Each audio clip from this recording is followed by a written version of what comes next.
આજનું youth mostly એ રીતે હોય છે કે રીલ બનાવી દઈએ કે ફટાફટ નોટેશન જોઈ લીધા, આ ગીત ટ્રેન્ડમાં છે, શીખી લીધું, ફટાફટ 1 મિનિટમાં ગાઈ લીધું. બટ તમે જે જનરેશનથી બિલોંગ કરો છો દેટ ઇઝ રિયાઝવાળી જનરેશન. તો આ રીલ અને રિયાઝ વચ્ચેનો જે ડિફરન્સ છે એ આપણે કઈ રીતે બ્રિજ બનાવી શકીએ એ તરફ જો તમે અમને ગાઈડ કરી શકો તો.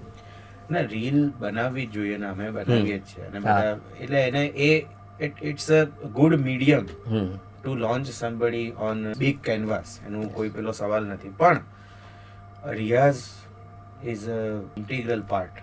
સંગીત એ છે ને ગુરુમુખી વિદ્યા છે અને હું શીખવાડું છું ઘણા બધા લોકોને. ઘણા એવી ઇન્ક્વાયરીઝ પણ આવતી હોય કે 1 મહિનામાં શીખી જવાય ને 1 મહિનામાં તો હજી તમે સરખો સા પણ ના શીખ ને આ તો જન્મ લાગી જાય તો એ આપણે હજી શીખતા જ રહેવાનું છે પેલું થાય. પણ રિયાઝ કારણ કે રિયાઝ તમે 3 કલાક કરો, 3 કલાક અત્યારે કોઈને ટાઈમ નથી હોતો, વેરી ફ્રેન્કલી કહું તો એનું તમને પરફોર્મન્સમાં એ વસ્તુ અડધો કલાક કામ લાગે. એટલે એટલીસ્ટ 1 મિનિટની રીલ બનાવી ને તો તમારે 3-4 કલાક એની પાછળ મથવું પડે અને પછી તમે એ વસ્તુ તો એ વસ્તુ લેખે લાગે, થોડીક કચાશ ના રહે. ત્યારે એ ચાલી રહ્યું છે તો ઇટ્સ નથિંગ. હું કંઈ એમાં કંઈ ખરાબ નથી જોતો, પણ પ્લીઝ રિયાઝ ઇટ્સ નેસેસરી એવું મારું માનવું છે.